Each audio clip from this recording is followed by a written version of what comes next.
سلام به همگی، خیلی خوش آمدید. امیدوارم صدامو خوب بشنوید. من فکر کردم که میتونیم بهتر روی دو بخش 3 و 4 تمرکز کنیم و هرچند شاید نتونیم از این جلوتر بریم ولی ارزشش رو داره، چون دست کم دو مفهوم خیلی مهم در اینجا طرح میشه و سرانجام خود اضطراب وارد بحث میشه، یعنی از یک مسیری که فروید میره و میتونیم از این استفاده کنیم که تا اندازه خیلی زیادی درکی از کل مسیر فروید به دست بیاریم توی این رساله و از این طریق شاید هفته بعد بتونیم ترکیبی با کریستوا بخونیم، یعنی باقی رساله رو با سرعت بیشتری تو 1 ساعت اول بریم و بعد به مقدار بپردازیم به بحث کریستوا. ولی این حرکتی که تو بند 3 و 4 انجام میشه به نظرم حرکت خیلی مهمیه. من دیشب چون فکر میکردم که هم از لحاظ روش شناختی و هم از لحاظ اینکه فروید چه چیزی رو عوض میکنه نسبت به مواضع پیشینی که داشته در مورد اضطراب و در این حال اینکه اضطراب چقدر مفهوم کلیدی از جهت اصلا فکر کردن به روانکاوی و در نسبت مستقیم با مفهوم ریپرشن یا سرکوب که مقدار زیادی در موردش صحبت کردیم و به درستی میگن که خود فروید هم اینو فکر کنم اذعان کرده که اصلا ریپرشن یا سرکوب جور نظریه ریپرشن در واقع نظریه اون مضمون مرکزی روانکاویه. یعنی اگر سرکوبی رخ نمیداد احتمالاً روانکاوی هم لازم نمی بود و اینکه اصلا چطور موجود حیوانی میتونه، موجود انسانی حیوانی میتونه بخشی از تکانه های غریزیشو جلوشو بگیره، این خودش سوال مهمیه و خیلی عجیبه این وضعیت که چرا آدمیزاد جلوی ارضای یه چیزی رو میگیره. این در واکنش به چیه و این جلوی ارضا رو گرفتن صرفاً شبیه یک مثلا ببر ترس خورده نیست که الان شکار رو نمیتونه بهش برسه و بعدا میاد یا اصلا صرف نظر میکنه چون خطر زیاده. شاید در بنیانش همچین ترسی وجود داشته باشه، از شکلی از مجازات، از شکلی از اینکه اصلا پیامدهای این که من این تکانه غریزی و این میل درونی و هر چی که اسمشو بذارید، این شهوت رو بخوام ارضا کنم یا نکنم چه عواقبی خواهد داشت، خیلی شبیه به ترس حیوانی و در این حال یه پیچیدگی غریبی داره که باعث میشه اصلا شخصیت یا کاراکتر ساخته بشه از طریق سرکوب. یعنی نقش سرکوب نقش عجیبیه. به نظر من تو این دو بند، در این دو قسمت ما میتونیم قدم‌های برداریم برای فهم این که چیکار میکنیم. بالاخص فکر کنم در بند 4 که بخش 4 که فروید از 3 نمونه از این 3 کیس هیستوری نام میبره. دوتاش خیلی معروفه، لیتل هانس، همین هانس کوچولو، و ولفمن، نمیدونم مرد گرگی، مرد گرگنما، هر چیز میشه بزنید، استفاده میکنه برای اینکه تقریبا برسه به نقطه اصلی نظریه اضطرابش.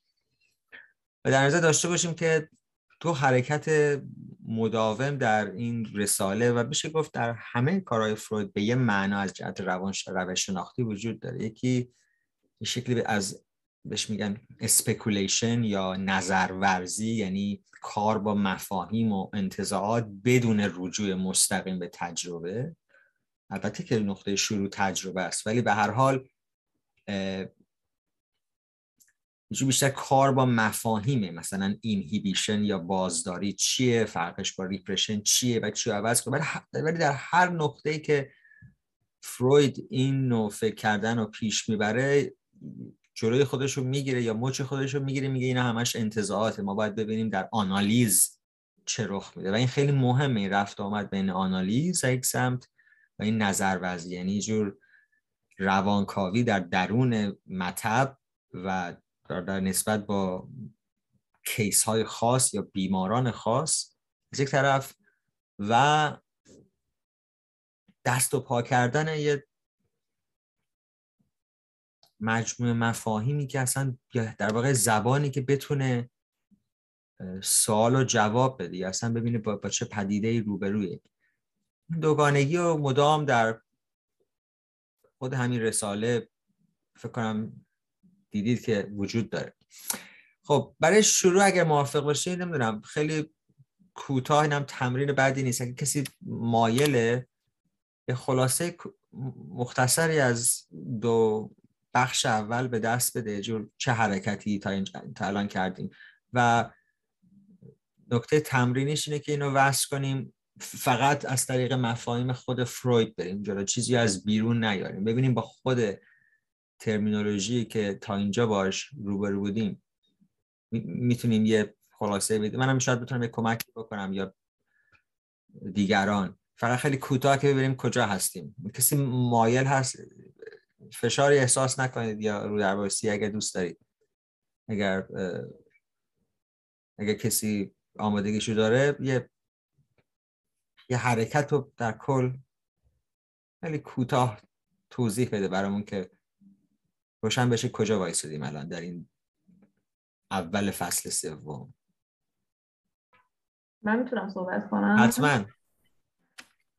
حالا جدای از بحث این که من جلسه قبل رو متاسفانه نتونستم شرکت کنم، ولی جدا از بحث این که این کتابو داریم میخونیم، من خودم در حال حاضر درگیر جلسه‌های روانکاوی هستم و خیلی واسم جالبه که اصلا از اون موقع که شروع کردم این کتابو خوندن، در واقع بحث روانکاوی من، یعنی با روانکاوم مسئله سر اینهیبیشن‌های خودم بود و خیلی جالب بود واسم که همینطور که جلو میرفتم این مرحله به مرحله این قضیه اینهیبیشن و سرکوبه و اون در واقع جانشینی که برای من خودم رخ داده بود و هی توی این کتاب داشتم پیش میبرم. البته الان اول چپتر 8م، من نمیدونم شما تا کجا تا جلسه. ما خیلی عقب تریم، ما هنوز فقط 2 تا چپتر رفتیم جلو، برای همین اگر نکته در مورد اون 2 تا چپتر اول و حرکت یا اصلا طرح مسئله و مسیری که پیش میگیره در همین حد. آره دقیقاً اون قضیه که همین چیزی که خودتون هم گفتین، این انگار سرکوبه، انگار از اول، یعنی چیزی که حالا ما به دنیا میایم انگار حتی همون اول این اضطراب شروع میشه یا اون سرکوبه شروع میشه. فروید مستقیما میگه که نظریه‌ای که اضطراب رو به تولد وصل میکنه، ما سر این مقدار بحث کردیم. این اتفاقا فروید زیاد اضطراب رو به لحظه تولد اونطوری که شاگردش وصل میکرد وصل نمیکنه. میگه به نظر من نمیشه گفت انواع همه اشکال اضطراب وصل میشه به اون. اتفاقا تمایز با اضطراب، درست میگه، اون اضطراب کاملا در لحظه تولد هست و قبلا هم فروید به این اشاره کرده بود در کارهای قبلی، ولی در اینجا یه کار دیگه، یه مسیر دیگه داره میره. اون مسیر چیه؟ یعنی اصلا دغدغه با چی شروع میشه؟ یعنی اصلا سوال چطور میاد بالا؟ میدونی؟ آی مهرگان، بله صدا من دارید؟ بله. میشه من توضیح بدم؟ زهرا تو میخوای ادامه بدی یا امیر شروع کنه؟ نه من میخواستم یخها رو بشکنم. موفق شدی، ممنونم. ببخشید من میخواستم زودتر حالا چیز کنم، یکم مشکل با میکروفون داشتم. آی مهرگان، من حالا خود اصل، یعنی متن اصلم حالا جلوی چشم دارم، سعی میکنم از اونم یه سری نکته بگم، ولی خب در کل تو بخش اول از این شروع میکنه که میاد متدولوژی خودش رو شرح میده. یعنی اول میگه که خب ما از حیطه زبان عمومی جدا میشیم، یعنی یک جور باز تعریف ساده ترین لغات یا چیزهایی که ما توی روزمره به صورت دائمی ازشون داریم استفاده میکنیم، مثل اضطراب و سیمتوم و علائم و نشانه، یعنی یک جور حساسیت ریزبینانه فروید به خرج میده برای تعریف، یا بهتر بگم باز تعریف دوباره همه مفاهیمی که توی حیطه زبان عمومی یا همون چیزی که خودش بهش میگه Sprachgebrauch یا همون لینگویستیک در واقع پرکتیس داره ازش استفاده میکنه. و بعد از اون خب جلوتر بعد از باز تعریف کردن، یعنی همونطوری که خودتون اشاره کردید به یک حالت کورمال جلو رفتنی، یعنی راه خودش رو از بین همین متنش پیدا میکنه با رجوع به تجربه روانکاوانه‌ای که داشته، با رجوع به متون قبلیش داره یک سری چیزها رو از درون همین تعریف کردن اصلاح میکنه. و خب اینجا مثال هایی هم میزنه در مورد فرایند اینهیبیشن، فرایند سیمپتوم و خب تمایز و تفاوتی که بین این دوتا هست وجود داره. خب همونطور که ما خودمونم کار کردیم از سکشوال فانکشن هم اشاره میکنه، یک سری مثال ها میاره. یعنی همون مسئله‌ای که خودمونم خیلی راجبش، یعنی خودتون خیلی راجبش صحبت کردید، مسئله سکس و اینکه هر مرحله‌ای از این عمل میتونه یک حالت پاتولوژیش یا بیماری آسیب شناسانه به خودش بگیره. مثال هایی میاره برای اون تبیین درست سیمپتوم و اینهیبیشن. و خب از چیزهای دیگه مثل تغذیه یا لوکوموشن یا فرآیند کار کردن هم صحبت میکنه. و جلوتر که میاد یک سری مفاهیم قبلی خودش رو میخواد اصلاح کنه انگار. امیر جان اجازه بده من اینجا متوقفت کنم، چون دوباره برگشتی به مسئله اصلاح کردن و یه مقدار تکرار شد. ولی خب چیه؟ یعنی تو یه جوری میگی که انگار این فانکشن ها حالا یه اشاراتی به این چیزا میکنه، ولی اصلا اصل قضیه چیه؟ چرا اشاره میکنه به سکشوال فانکشن؟ چرا همچین چیزی بالا میاد؟ یعنی در شرح ماجرا درسته که و به درستی این کارو میکنی که آدم باید از این مقدار نوع کارش و روش هم بگه، ولی اصل قضیه چیه؟ یعنی اصل مسیر، اون قدم هایی که برمیداره یک ضرورتی باید داشته باشه، وگرنه به هیچ دردی نمیخوره. این که بگی اشاره‌ای هم میکنه به سکس، این برای خواننده کافی نباید باشه. ببینید درسته، کاملا امر ضرورت اینجا مطرحه. حالا من شاید به خاطر اینکه یک جور خلاصه وار توضیح دادم نتونسته باشم. نه خلاصه چیزی جز این نیست امیر. اینجوری نیست که بگیم چون خلاصه است ما ضرورت رو نمیگیم. خلاصه چیزی جز اشاره به ضرورت نیست. میدونی این دوتا روبروی هم نیستن. چون داری خلاصه میکنی اتفاقا قدم ها رو باید، همونطور که میگی درسته، ما هنوز در این خلاصه نمیتونیم به اون روند اصلاح یا روند رابطش با زبان عام، متون قبلی خودش و آنالیز به درستی این سه تا رو اشاره حالا سومی رو نگفتی و این دوتا رو به درستی اشاره میکنی، ابزارشه، کاملا درسته. ولی برای چی؟ میدونی؟ اگه اونو ما نگیم در واقع چیزی رو تلخیص نکردیم.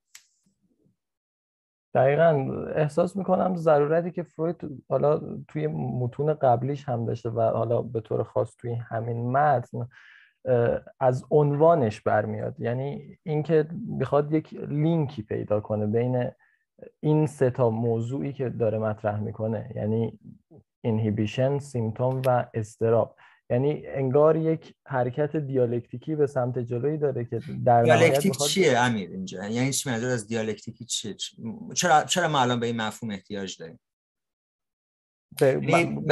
آیا فروید از این کلمه استفاده میکنه؟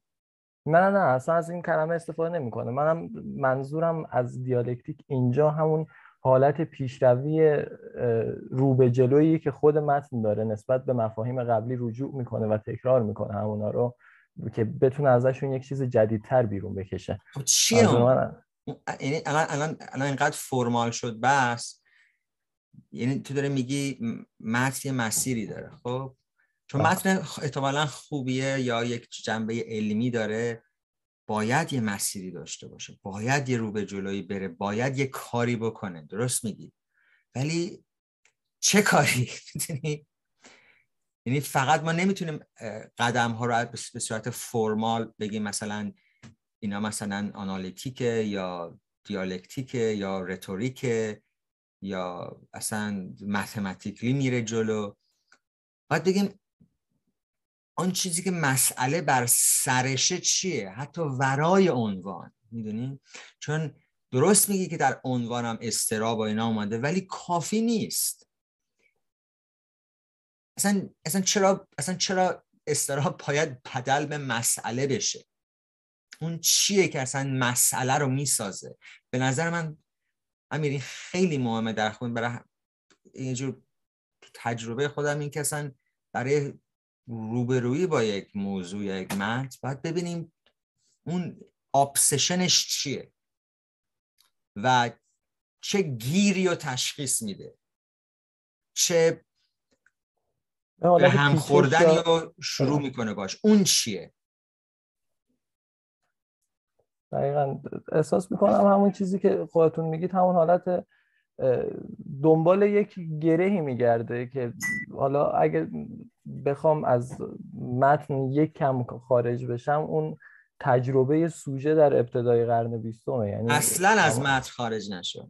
اصلا اینجا جای اتفاقا ما همه روز و شب از متن داریم خارج میشیم. ببین یک روبروی با متن استرابی داره. اصلا هممون میخوایم دقیقاً این استراب از طریق رفتن به یه جای دیگه، میتونی به تئوری‌های دیگه، به تاریخ، با خود متن. اگه این قدمو بر نداریم آدم دیگه به هیچ قدم دیگه اعتماد نمیکنه. نظرم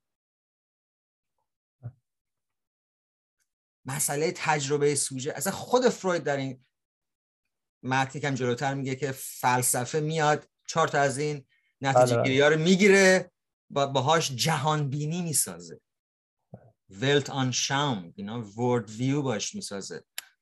به نظر من این حرکت از خارج از متن اولین قدم برای یه جور ناشکیبایی برای رفتن به سمت یک ورد ویوه. و تو میگی یه گرهی هست. من نمیخوام گیر بدم اینجا، ولی به نظر من شجاعت تو در این که قدم بذاری بعد از زهرا که رخا رو باز کرد، دقیقاً اتفاقاً ادامه دادن همین. این مهمه. من نمیخوام چیز کنم، من میخوام چون این مشکلی هست که منم دارم و داشتم. خب برای همین میخوام ببینیم که چیه اون، چون دیگران هم چیزی نگفتن. شاید اینو به صورت چیزی نمیپرسم من، به صورت مثلا یک اقتدار پداگوژیک. برعکس به عنوان اصلا چون این سوالم از خودم میکنم که خب ما چی رو طرح کردیم؟ آیا مثلا اصلا در طرح مسئله به خطا رفتیم یا نه؟ یا زیادی در حد پرسش فقط بیرونی فرم یا هر چی، روش یا اینا باز موندیم؟ چون روش بدون موضوع هیچ معنی نداره. اصلا یه درسی اگر چه میدونم نظریه انتقادی به آدم داده باشه دقیقاً همینه، اینکه روش ما قبل موضوع نیست.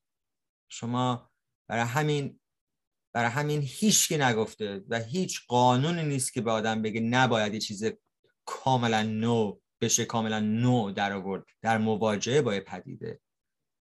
اصلا لازم نیست به هیچ جریانی، به هیچ اسمی، مفهومی باج بدیم. کاملا میتونیم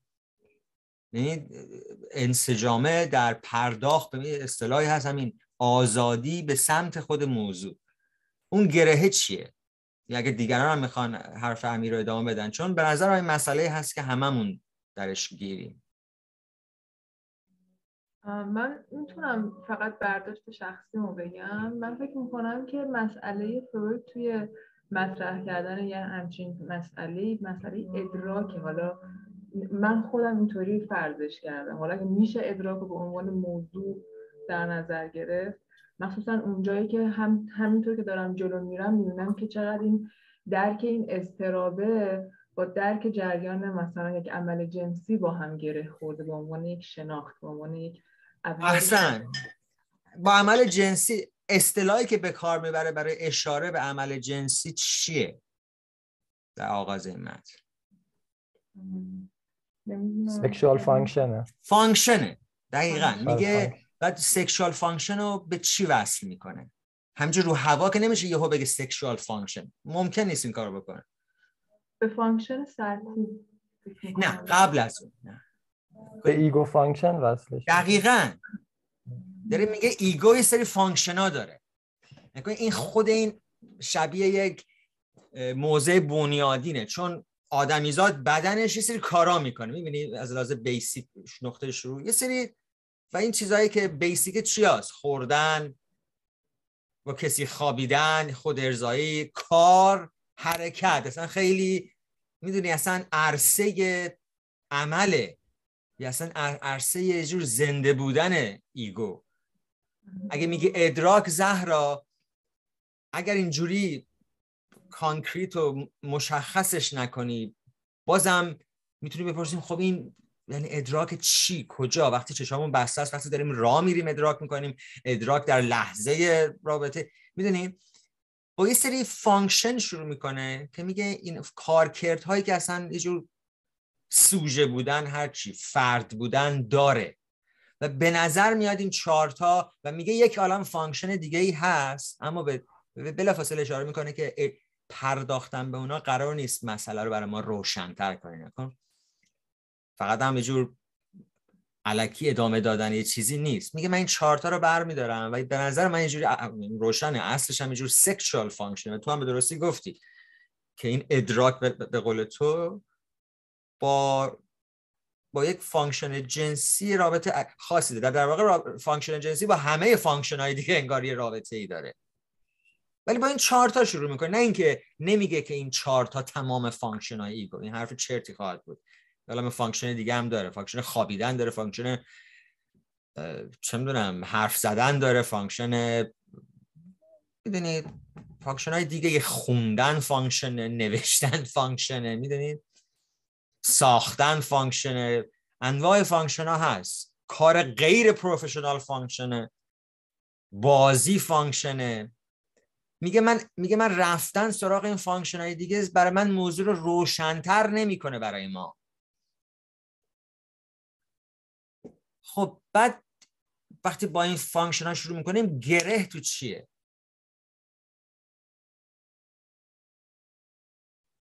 اون مفهومی که اصلا مثل داستان که شما شروع میکنیم به خوندن، اومد یک ستیزی، گره افکنی، یک مسئله‌ای برای شخصیت ها پیش میاد که اصلا میرونه به جلو، درسته؟ که اصلا چیزی به نام پلات میسازه. اونجا من فکر میکنم اون بحث دلالت بود که اینجا ربط پیدا میکرد با هم نسبتی که این فانکشن ها میتونن با هم جنسی داشته. کاملا درسته، دلالت خیلی مهمه، ولی بازم یه قدم دیگه میاد جلو. بعد از اینا تو یکی دو قدم دیگه دلالت میاد، خیلی مهمه، چون مفهوم سیگنیفیکیشن، دلالت یا اصلا معنادار شدن اضافه یک کاری، خب اون زمانیه که بله امر فانکشن جنسی اصلا انگار خودش رو تو فانکشن های دیگه پیدا میکنه و اون فانکشن ها اصلا بدل میشن به، میدونید اصلا یه جور عرصه هایی که اصلا همشون یه جور سکشوالایز میشن انگار. درست، ولی قبل از اون چرا؟ نکته چیه؟ مسئله چیه؟ قبل از اون بحث اینه که این فانکشن جنسی، حالا مثالی که میزد، ما به صورت یه امر خصوصی خیلی طبیعی در نظر میگیریم، ولی میگیم اتفاقا خیلی هم اتفاقا برخلاف این انتظاری که ما داریم ممکنه بسیار با اختلال روبرو بشه، اصلا به نتیجه‌ای که میخوایم نرسه. به نظر من نقطه شروع اینه، همین اسمش دیستربنس، یه جور اختلال در اصلا عملکردهای من یک میلی داره، هر چیزش بذاریم فعلا روشن نیست، یک غلیانی داره، اصلا میخواد زندگی کنه، میخواد سری کارا انجام بده، و یه اختلالی در اجرای به قول فروید طبیعی این عملکردها، این کارکردها رخ میده. یعنی دیگه کارکردها دیگه به سادگی به پیروزی نمیرسن، محقق نمیشن. یعنی در خود تاریخ روانکاوی، اصلا روانکاوی چجوری رشد کرد؟ نقطه شروع روانکاوی تاریخاً چی بود؟ خیلی داستان جالبیه به نظر من، داستان خیلی گویاییه، ما این رو زیاد سرش صحبت نکردیم، که نقطه شروع روانکاوی به عنوان یک شکلی از درمانگری دیگه، نه؟ قرار درمان کنه دیگه، قرار یک اختلالی و یک مرضی و یک ناخوشی و درمان کنه به عنوان یک رشته‌ای، شکل یک پرکتیسی، یک چارچوبی برای فکر کردن به بدن، به انسان به وجود اومد. معتقد بود پزشکی، روانشناسی و رشته‌های دیگه نتونستن اون مسئله رو حل کنن چون نفهمیدن اصلا علتش چیه. یعنی یک نظامی از علتیابی، ایتیولوژی، جور علت شناسی به وجود آورد در پاسخ به یک مسئله. می‌دونی اولین کتابی که فروید با همکارش، فکر کنم منتورش یوزف برویر در آورد، Studies on Hysteria، مطالعاتی در باب هیستری. این کتاب مثلا سال نمیدونم مثلا 4-5 سال قبل از تعبیر خواب در اومد، 1896 95 و قبل از اونم فروید پزشک بود. فروید بعد از دانشگاهش تو بیمارستان‌ها کار میکرد، کلی نوشته قبل از اون داره. یعنی مثلا مسیر اینکه چطور رسید به سایکو آنالیسیس، کاوش روان در یک سطح دیگه‌ای، نه سطح که بشه مثلا با چشم دید آزمایش کرد یا غیره، یا رفتارگرای غیر. سوال چی بود؟ هیستریا ما امروز کلمه‌ایه که مشکل هیستریا بود، مشکل پدیده عجیبی بود به نام هیستریا. این بیماری در جور مخیله غربی از زمان یونان باستان تا به امروز بیماری بود که بیماری زنان بود، اصلا بیماری زنانه بود، بیماری که اصلا با زنانگی پیوند داشت. اصلا هیستریا، هوستروس یعنی زهدان، رحم، یعنی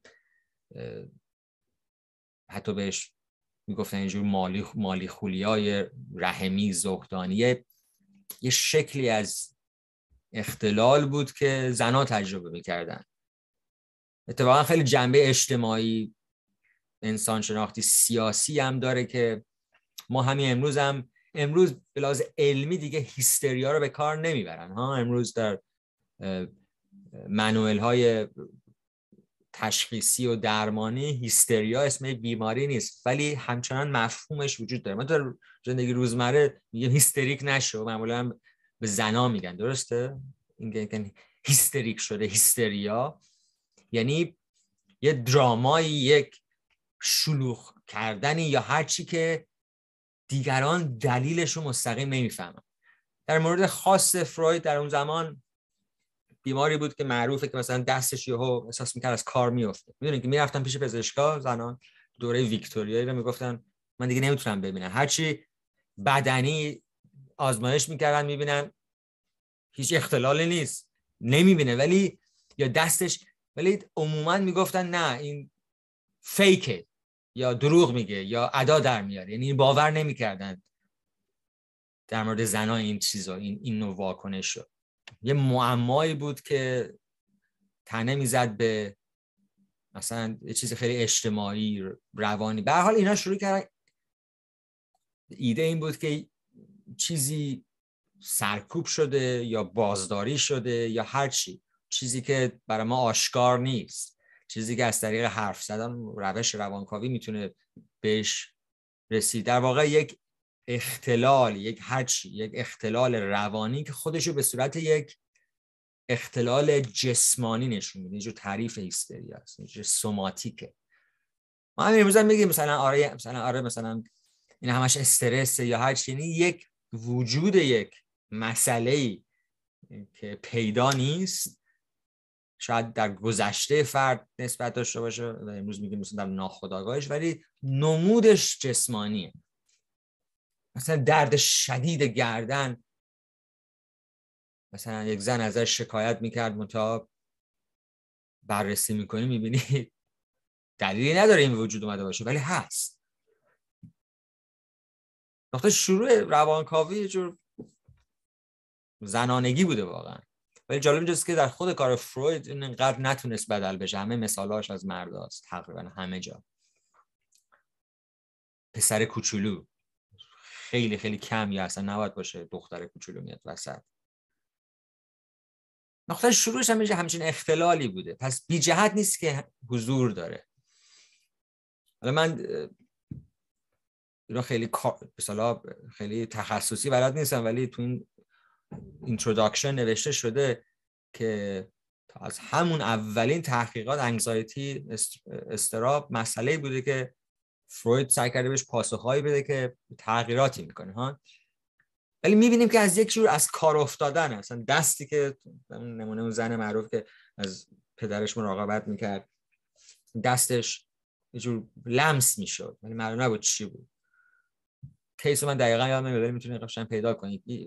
که دو مقاله معروف داره، خود کتاب 300 400 صفحه است، لازم نیست ظاهرا که دو مقاله‌شو میخونن که خیلی اشاره میکنه به این، میتونید بعداً پیدا کنید. فروید آن هیستریا بگردید اصلا که چطور اینو در میاره و خیلی مهمه نقطه به عنوان نقطه شروع روانکاوی. مثلا میشه گفت یه جور نقطه شروع یه جور دیستربنس در یک فانکشنی بوده. در این مورد شاید فانکشن حرکت، سر کار نرفتن و فانکشن جنسی که معمولا خیلی رو نیست و اصلا رسیدن بهش کار ساده ای نیست آدم بفهمه کسی فانکشن جنسی دیسترب داره یا نه. معمولا فقط خود آدم میفهمه و باید در خلال روانکاوی این خودش رو نشون میده. پس دیستربنس اینا به کنار، نقطه شروع ما دیستربنس ها، اختلالی در یک عمل کرد که در کارکرد ایگو. قدم بعدی چیه؟ چون در واقع میرسه به مفهوم اولیه‌ای از سیمتوم که شبیه اینهیبیشنه و اونه که یه جور محدود شدن فانکشن ایگو. شاید بشه گفت اختلال به عنوان شکلی از محدودیت، چون در واقع وقتی که درست عمل نکنه انگار محدود شده. در مورد فانکشن جنسی اگه یادتون باشه چند مدل گفته بود. فرد اصلا این همش مثلا مردانه است دیگه. فرد در برابر اصلا نمیتونه به یه جور نعوذ برسه، ایرکشن برسه که اصلا کارو شروع کنه، رابطه جنسی شروع کنه که بتونه ارضا کنه خودشو. حالا مورد دیگه ایرکشن وجود داره ولی ایجاکولیشن، انزال وجود نداره در رابطه جنسی. مورد سوم ایجاکولیشن هم وجود داره ولی یه جور لذتی نمیبره وقتی رخ میده، اصلا نمیتونه تجربه کنه. و چهارمی مثلا میگه که همه اینا هست منتها یک پشیمونی بعدش میاد. اشکالی از دیسترب شدن این فانکشنه. از این طریق خب مفهوم اینهیبیشن توضیح داده به مفهوم سیمتوم میرسه. فرق این دوتا و قدم بعدی این که در پس اینا یه شکلی چیزی به نام ریپرشن وجود داره، سرکوب ها. اینا دوباره تکرار میشه به این شکلی چون این مفاهیم دوباره به دست گرفته میشه. در این ادامه دوباره اینا مکرر میاد وسط. اینجوری برای ما چه گفت اونجوری که من میخونم جور اصل قضیه‌ای که باش فروید شروع میکنه. و دوستان واقعا مهمه که در نسبت با متون این سوالو بپرسیم. هر چی که هست، هر کجا که هستید، از این موضوع دوری نکنید و نگران نباشید. یعنی در نسبت با هر متنی این سوالو بپرسید و دنبال جواب خیلی باید شکیبایی باید رفت و این خودش جلوگیری میکنه از مرعوب شدن و به نظر من حرف مفت شنیدن که راحت ممکنه رخ بده در مورد نظریه ها و آثار و غیره. این سوال باعث میشه آدم بتونه یک جا پیدا کنه در نسبت با متن و از این طریق حتی متن رو بتونه ادامه بده. آدم باید بتونه با یک متن فکر کنه، با کله دیگران بتونه فکر کنه. لازم نیست که آدم بمونه فقط اسمای یاد بگیره. اصلا این به نظر من وقت تلف کردنی اگر آدم همراه یک متن فکر نکنه، اصلا یه جوری بخوندش که انگار به یه معنی انگار داری واسه اولین بار یکی اینو میخونه. اگه موافق باشین الان بریم سراغ اصل قضیه تو بخش 3 که به نظر من توی بخش 3 و 4 یک مفهوم خیلی مهمی طرح میشه که یه جور سایه انداخته بر تمام روانکاوی و همه جا این حضور داره. اون مفهوم کستریشنه یا اختگی و ترس از اختگی. همونطور که خواهید دید و تا الان دیدیم، مسئله انگزایتی مدام در پیوند با مسئله ریپرشن طرح میشه، نه؟ اضطراب و سرکوب. The problem of how anxiety arises in connection with repression may be no simple one. که دقیقاً رابطه این دوتا خیلی روشن نیست، ولی رابطه ای هست. این تقریباً قطعیه این نظر که رابطه ای هست. فروید اینو مدام حفظ میکنه. رابطه بین اضطراب و سرکوب هست، ولی هنوز نمیدونیم چیه. But we may legitimately hold firmly to the idea. اما خیلی مشروعاً این مشروعیت رو داریم که با خیلی سرسختانه بچسبیم به این ایده که ایگو یا من در واقع سیت انگزایتی است. مثلا بگیم سریر یا بگیم نشیمنگاه یا بگیم اصلا همین سریر اضطرابه، جایی که اضطراب جا میگیره، میشینه. And give up our earlier view و اون دیدگاه قبلیمون رو میذاریم کنار که میگفت چی؟ که میگفت the cathectic energy of the repressed impulse is automatically turned into anxiety. این مفهوم ما در بخش 3 و 4 امروز به این همین میخوایم بپردازیم. یعنی اصل قضیه اینه. ما این اگه در بیاریم همین حرفو، به نظر من اصل قضیه این مقاله رو گرفتیم. همین نکته. یک، در واقع یه جور نکته 3 بخشی طور. اول بین انگزایتی و ریپرشن رابطه ای هست. 2، پیشترها فروید نظر دیگه‌ای در مورد این رابطه داشت، الان داره این رابطه رو یه جور دیگه میفهمه. یه زمانی فکر میکرد شما وقتی تکانه‌ای رو سرکوب میکنه، اون تکانه انرژی داره دیگه، یک سرمایه گذاری ایگو برش داشت، اون بر میگرده خیلی اتوماتیک بدل میشه به انگزایتی. شما هر چیز سرکوب کنید یه جایی به شکل اضطراب خودش رو نشون میده.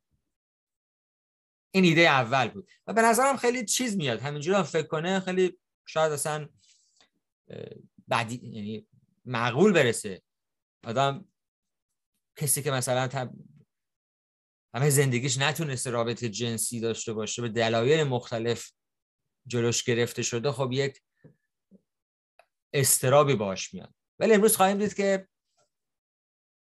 این دیدگاه اونقدر هم سفت و سخت نیست و فروید از این میگذره. و بخش 3 نکته چطور میگذره؟ از طریق پرداختن به نقش ایگو در این مسیر. اضطراب، سرکوب و نقش من. وقتی میگم نقش من، که خواهیم دید زمانی به نقش من انقدر در شکلگیری مستقیم اضطراب اشاره نمیشد. میبینی زهرا اون نکته که در مورد تولد گفتی، که میگم اوتورانک اصلا کتابی سر اون نوشت، The Trauma of Birth، و وجود داره، اون نفی نمیکنه فروید. اینجا مسئله اینجوری نیست که روانکاوی نمیگه چیزی مطلقاً نیست یا هست، ولی اصل قضیه اون نیست، چون اصلا یه جور ایگو هنوز شکل نگرفته بوده انگار. و خواهیم دید که اصلا اینجاست که اصلا به بحث‌های در مورد هایدگر و چیزای دیگه وصل میشه. نقش ایگو این وسط چیه؟ یادتون باشه ما سر این صحبت کردیم. برای فرویدی که اصلا میگفت از جملات معروف کل سنت روانکاوی، جنبش روانکاوی این بوده که ایگو یک جزیره کوچیکی در اقیانوسی از ناشناخته‌ها که بهش میگن مثلا ناخودآگاه. با این حال ایگو یک کاری داره میکنه. اون چه کاری؟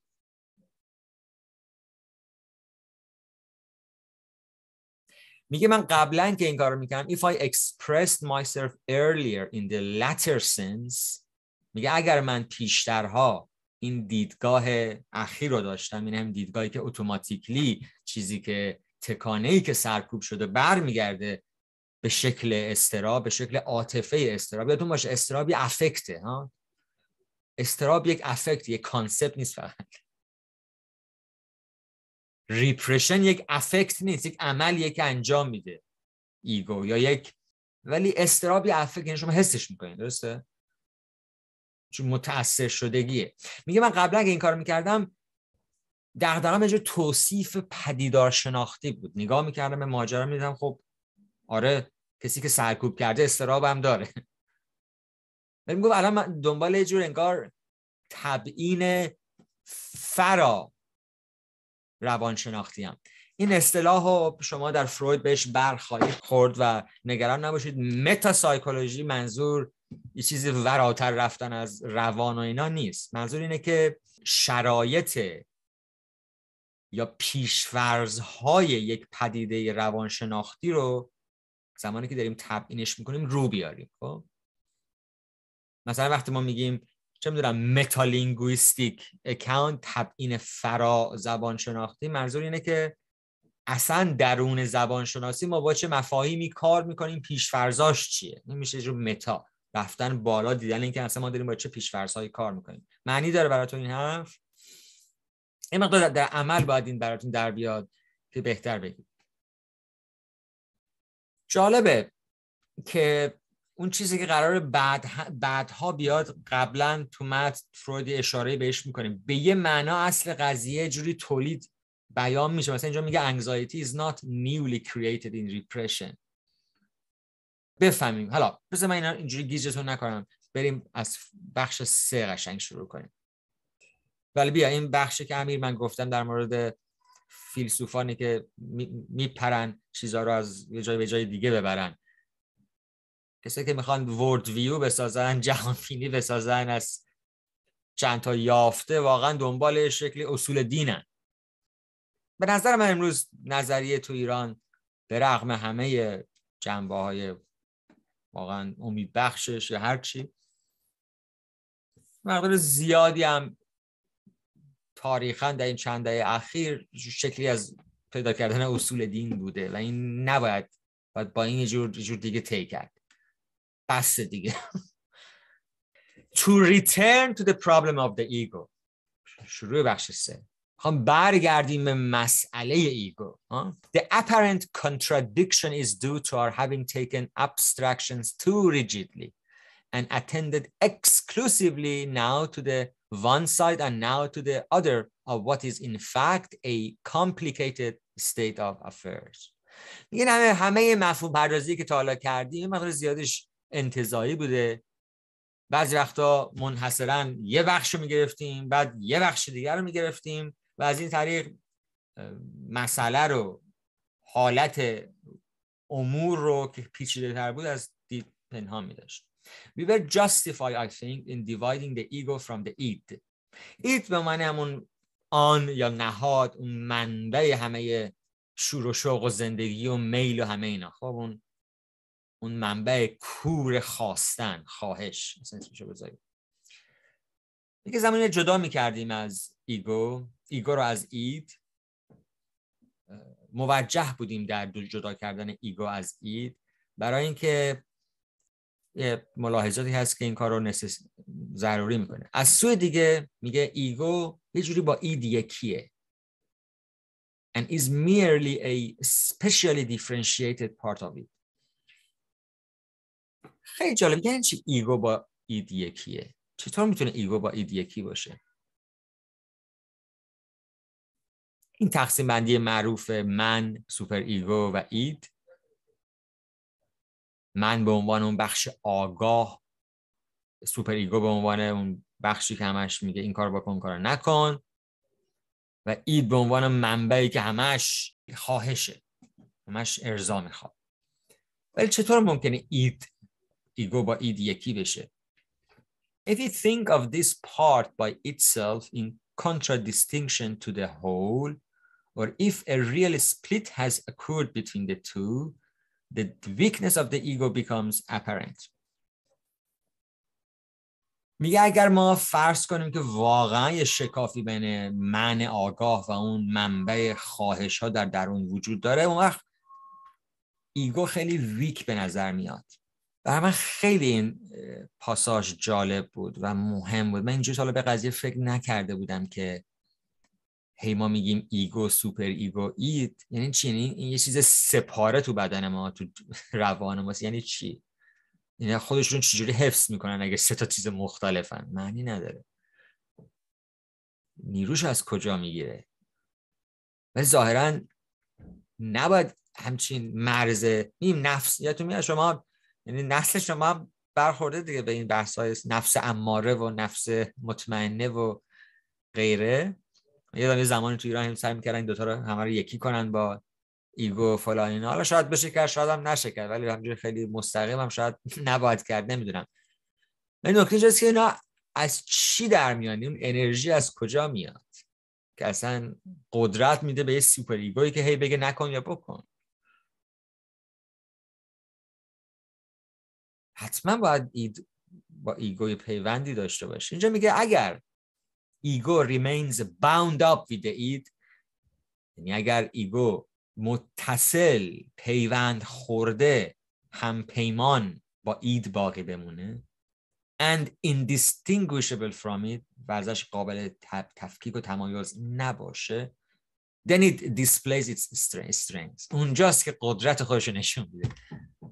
ایگو اگر اون جزیره کوچیکی باشه که در یه اقیانوسی بزرگه، اگر یه پیوندی با این اقیانوس بگیره، باهاش همپیمانی کنه، احتمالاً قدرتی به دست میاره. The same is true of the relation between the ego and the super ego. افراد میتونن خیلی بچسبن به وجدانشون، جلوتر به این ور میخورید.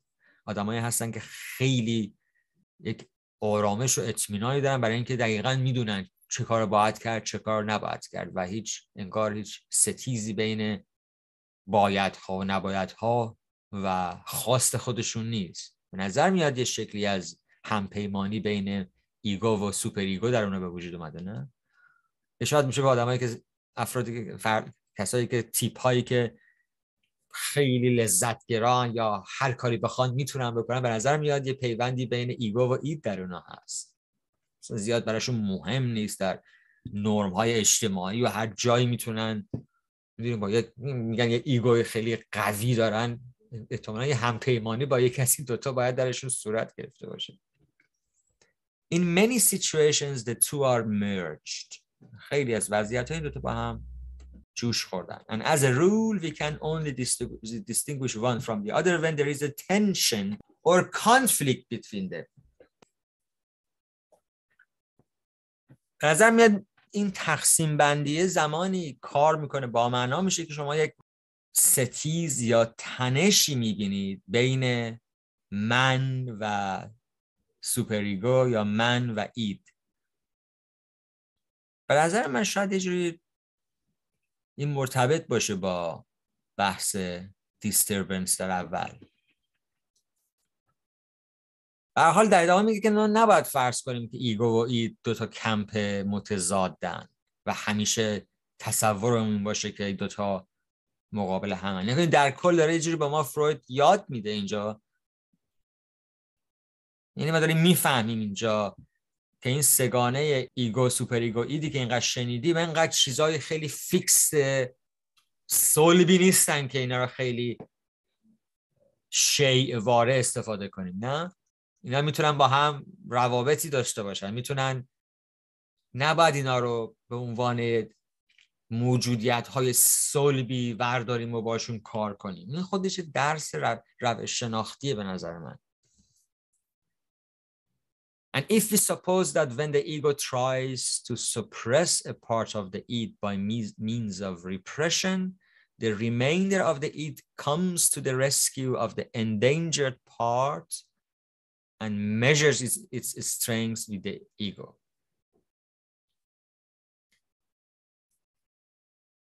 We should be quite wrong if we picture the ego and the id as two falan, and if we suppose that when the ego tries the remainder. بذارید یکم جلوتر بریم، یکم این روشن‌تر میشه. As a rules the institution which is to be repressed remains isolated. پاساژ سختیه این قسمت، ولی به نظر من پاداشی درش خواهد بود اگه ما دقیقاً در بیاریم منظور چیه.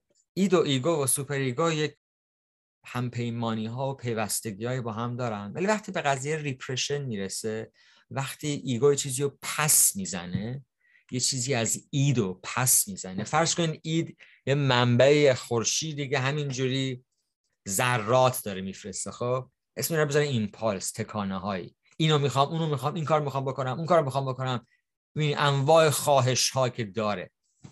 این خواهش ها میتونه در اون فانکشن ها خودش رو نشون بده. خب یکی از این خواهش ها رو ایگو میگه من این کار نمیکنم، پسش میزنه، هلش میده عقب.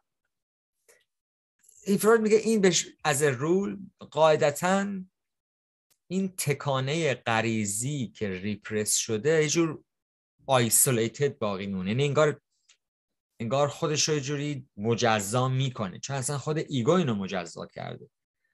انجام اون خواهش خاص رو من نمیخوام انجام بدم، من میل دارم برم بزنم چه میدونم برادرم رو ناکار کنم به خاطر اینکه مثلا به هر دلیلی در بچگی به من اذیت کردی، هر چیزی مثلا، ولی شما اونو سرکوب میکنی. خب اون ایمپالس، ولی ایمپالس که سرکوب کردی اینجوری نیست که برگرده به دریای یا به خورشید اید همونجا آروم بگیره، اون مارک میشه اینجوری.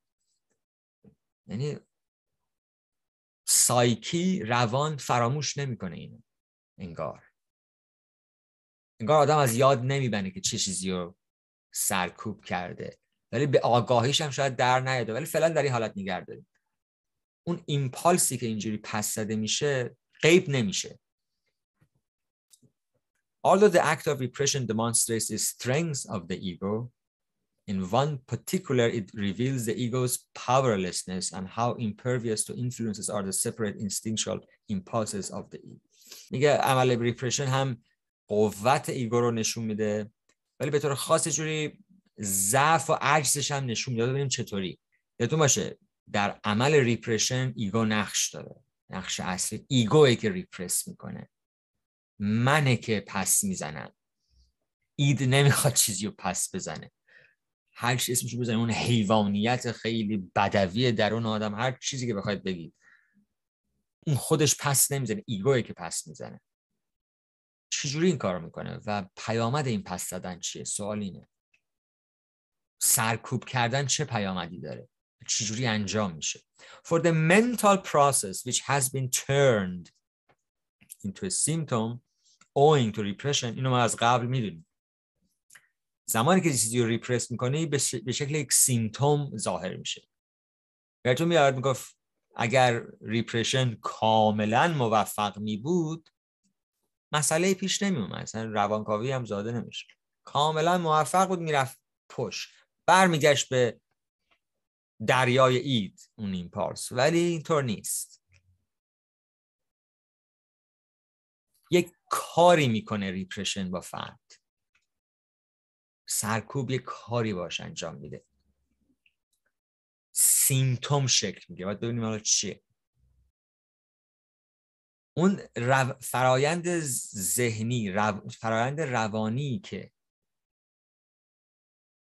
به واسطه به لطف سرکوب بدل شده به سیمتوم، اکنون وجود خودشو خارج از چی حفظ میکنه؟ خارج از ارگانیزاسیون، سازماندهی، سازمان ایگو و مستقل از اون. خیلی مفهوم سختیه، یعنی هنوز نمیدونیم یعنی چی.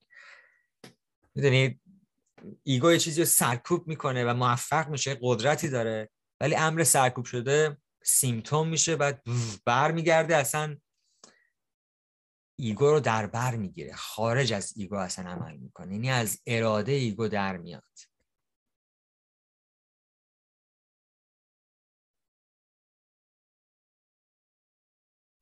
اگر کاملا موفق میبود که قضیه حل میشد دیگه، نه؟ Indeed, it is not that process alone, but all its derivatives which enjoy as it were the same privilege of extraterritoriality. استعاره به کار میبرید توی استوریج، یه چیز فرازمینی بودنی پیدا میکنن. ولی باید بفهمیم چرا. میگه سیمتوم انگار شبیه یک بادی، یک عنصر خارجی میشه برای بدن. فرض کنید خیلی حرف عجیبیه، شما فرض کنید یه تیکه ای از نمیدونم یه استخون اینجا از بین میره یا هر چیزی، مجبور شین پلاتینیوم چیزی بذارید. خب مثلا میشه به عنوان میشه عنصری بیرون، یعنی اینکه مثلا دندونا رو در میارید بعد ایمپلنت میکنید. و میدونید که ایمپلنت کردن دندون اگر موفق باشه خب چیز خیلی خوبیه، ممکنه از دندون اصلی هم بهتر کار کنه، اما فرآیند خیلی پیچیده و دردناکی ممکنه داشته باشه، چون ممکنه لثه، فک، سیستم عصبی اینجا قبول نکنه یا به سختی قبول کنه ایمپلنت رو، چون ایمپلنت چیز خارجیه، بخشی از ارگانیزاسیون بدن نیست، یعنی رابطه ارگانیک با بدن نداره. ایمپلنت چیز خارجیه.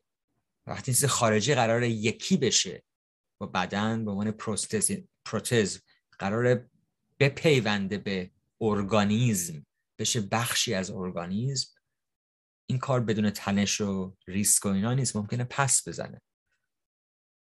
اینو تشبیه میکنه سیمتوم انگار به فارین بادی. سیمتوم خودش محصول ریپرشن ها که ایگو انجام داده، ولی خودشو به عنوان چیز بیرونی به ایگو برش تحمیل میکنه، انگار از دست ایگو در میره. مثال سیمتوم امروز خواهیم دید چیه. مثلا ترس از فضاهای باز، ترس از جامعه، ترس از اینکه ترس از جمع، مثلا ترس از بیرون رفتن، سیمتومه دیگه. چون جلوی فانکشن عادیتون رو میگیره. میشه واقعا سیمتوم به عنوان اختلال در فانکشن ها توصیف کرد. یه اختلال خاصی که در فانکشن انجام میشه سیمتوم انگار. میدونم ما داریم مفاهیم زیادی میاد تو و اینا همینجوری دارن. از این جهت امیر راست میگه، یه چیز اگر دیالکتیکی باشه درجه خیلی شدید و پیچیده ای از این روابط دیالکتیکی که اتفاقا باید آدم یاد بگیره که اینا چجوری این طرف‌های مفاهیم مختلف و چیز صلب نکنیم. در حد دیالکتیک یعنی زنده بودن این شکلی، یعنی حرکت رو حفظ کردن به جای اینکه چیزا رو سفت نگه داریم بگیم اینا با هم رابطه‌شون اینه. حرکت و تبدیل شدنش هم باید بتونیم ببینیم. و این متن از این لحاظ خب امیر راست میگه، متن اینو شبش فرویدی اینو تنظیم زیادی به اجرا میذاره. The initial act of repression. بذار این قسمت هم بخونم، واقعا دشواره اسکیپ کردن. دوستان من اینم بهتون بگم، من تاریخ به اصطلاح مطالعاتیم یا اون جاهایی که به سری متنای مقدار بیشتر پرداختم فروید جزوشون نبوده، یعنی همیشه در کنار بوده ولی فروید نبوده. واقعا من دارم با شما اینو میخوام، اینو در نظر داشته باشید. یعنی خیلی از حرفای منو میتونید با فاصله بشنوید، ولی واقعا یه جور تمرین کردن، یه جور خوندن من اینو باید بگم بهتون، وگرنه درست نخواهد بود. از این جهت منم خودم دارم یاد میگیرم که مثلا یعنی چیه، مثلا چون نقل قول کردن از فروید خیلی سخته. اگه همونجوری دارید میبینید آدم از صفحه 10 نقل قول میکنه، میگه صفحه 23 اون عوض کرده، بعد میگه کدوم آدم باید نقل کنه. میدونی این حالت رو داره فروید واقعا. نظر من واقعا در مورد مارکس و نیچه و آدمای دیگه هم تا اندازه زیادی صادق. آدم باید بدونه استراتژی نقل قول چیه. اینو گفتم که یه مقدار از مکسام و اینا بدونید که منم دارم تقلا میکنم. از این جهت شما میتونید بپیوندید، اگر چیزی خواستید بگید رو به عنوان چیز نگیرید. یعنی من از یک ارتفاع خاصی اینو نمیگم، برای همین که میگم معلوم نیست اسکیپ کردن چه شکلی خواهد بود. ولی به هر حال it does sometimes happen، بعضی وقتا این اتفاق میفته. ببخشید بزنین استعاره رو خوب در بیاریم. انالوژی بهش میگه، آنالوژیه، یه قیاسه. آنالوژی خب فن خیلی مهمیه در علوم، مثلا در تئوری. یه آنالوژی قیاس میکنیم، از طریق این قیاس میخوایم چیزی بفهمیم. میگه an analogy with which we have long been familiar compared a symptom to a foreign body which was keeping up a constant succession of stimuli and reactions in the tissue in which it was embedded. خیلی جالب. دقیقا شما مثلا فرض کنید اینجا رو ایمپلنت میکنید، یه دونه پلاتین اینجا میذارید، ها، میگه اون نقطه‌ای که این جسم خارجی میشینه مثلا تو ساعد شما، و این همه پزشکا و همه کسایی که این درد رو از سر گذروندن میدونن، من نکردم این کارو، که مدام این تیشو، فارسی تیشو چی میشه؟ نوز، بافت میشه. ممنونم. این بافت ها مدام دارن در یک رابطه اصلا انگار دارن تست میکنن، مدام دارن واکنش نشون میدن و پیوسته به این چیز خارجی تا اینکه به یک توافقی به هم برسن، یا قبولش میکنن یا نمیکنن. ولی اینجوری نیست که جسم خارجی بیاد بشینه اینجا و خیلی واضح باشه که خب میشین. نه، اینطور نیست. شما اصلا امتحان کنید یه تیکه فلز یا هر چی بذارید تو دهنتون، نیم ساعت اینو نگه دارید، ببینید چه واکنشایی دهان نشون میده. قشنگ میدونه یه چیزی هست که نباید باشه اینجا، میدونید؟ شروع میکنه به اصلا بعدن اصلا میگه این شبیه اینه سیمتوم. حالا سیمتوم با کل ارگانیزاسیون ایگو باید بفهمیم و ما میخوام امروز، امیدوارم وقت بشه، یعنی حتما باید این کارو بکنیم، یه مقدار سر مثلا مفهوم ارگانیزیشن ایگو حرف بزنیم، چون اصل قضیه اینه به نظر من. گاهی این اتفاق میفته که the defensive struggle against an unwelcome instinctual impulse is brought to an end with the formation of a symptom. که یه جور پیکار، نبرد تدافعی در برابر یک تکانه غریزی، یعنی اون لحظه‌ای که شما بهتون میاد اون سیگنال آن پلیژر، یهو میگه نه نکن این کار، انگار از یک چیز قبلی میترسی، یا تو میاد یه ایماژی از یک خطر در گذشته در ایگو هست، ناخودآگاه یا آگاه، و اون لحظه دست به اون چیز نمیزنه، نه من به اون سمت نمیرم، من اون کارو نمیکنم، من اون خواهش رو انجام نمیدم. میگه اسمش میذاره یه سیگنال، علامت میفرسته، نه نکن، اینجا خطر ناخوشی و بدبختی هست اگه من به اون سمت میری. چه واقعی باشه چه نه مهم نیست. مثلا اتفاقا امروز خواهیم بگیم سر واقعی بودن این قضیه همیشه نیست. پیکار تدافعی در برابر یک تکانه غریزی ناخوانده به ته میرسه، به پایان میرسه با چی؟ با شکل گرفتن سیمتوم. یعنی سیمتوم میشه چی؟ وقتی سیمتوم شکل میگیره، جا میگیره، این دفاع در برابر تکانه ناخواسته رو تموم میکنه. مثل این میمونه که انقدر این تیشوها چک میکنن، فلان میکنن، میخارن، میسوزن، باید حواست باشه، باید مثلا سرانجام میپذیرن ایمپلنت، انگار تا اندازه فعلا تو این آنالوژی ما نمیدونیم به این بچسبه یا نه. تو این آنالوژی سرانجام سیمتوم همینجور در همانطور در ارگانیزاسیون ایگو میشینه که کاشت دندون در دهان میشینه، یک پلاتینوم در دست میشینه سرانجام. زمانی که شکست، یعنی نشست و اون جدال پایان گرفت، سیمتوم ظاهر میشه. خواهیم دید دو تا مرحله داریم. در initial act of repression is followed by a tedious or interminable sequel in which the struggle against the instinctual impulse is prolonged into a struggle against the symptom. انگار این مبارزه دو مرحله داره. مرحله اول نگفتن به اون تکانه غریزی، مرحله دوم اجبار به سر و کله زدن، روبرو شدن با خود سیمتومیه که بر اثر سرکوب زاده شده. درسته؟ اینجا مثلا سرکوب بگیریم کندن دندون یا نداشتن دندون برای گذاشتن ایمپلنت به عنوان سیمتوم. نگران نباشید دوباره برگرفته میشن و دوباره شکافته میشه تو متن. برای همین چیزی میشه secondary defensive struggle. دیفنس اول چی بود؟ علیه یک تکانه. دیفنس دوم اصلا تکانه هم فراموش شده. پیامد سرکوب تکانه است دیفنس دوم.